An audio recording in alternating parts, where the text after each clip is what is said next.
I want to address another proof text that replacement theologians often use to try to show that the church is Israel.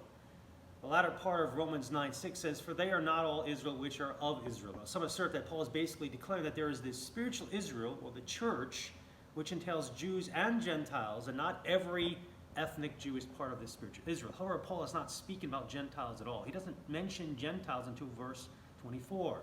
What Paul is talking about in verse 6 is how there is ethnic or national Israel, Israel the whole, which are all those physical descendants of Jacob. He speaks of these people as my brothers, my kinsmen according to the flesh in verse 3, people who he desired to be saved. The other Israel is spiritual Israel, or the Israel of God that Paul mentions in Galatians 6:16. The Israel of God are simply all believing Jews. Paul is simply asserting that not everyone who is part of ethnic Israel is part of spiritual Israel. It's only those Jews who believe in Christ who become part of the Israel of God, or spiritual Israel.